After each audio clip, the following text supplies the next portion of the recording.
А сега излиза, че ние, т.е. града, ще трябва да плати 3 милиона 521 хиляди, от което 1 305 за труд. Да, ама частното дружество, по разчетите за 24-та е било 1 189. Извинявайте, и вътре е влизала и техниката, и печалба. И за мен това не е редно.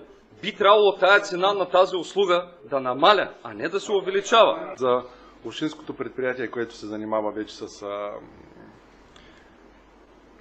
почистване косини, нека да не забравяме, че има много представителни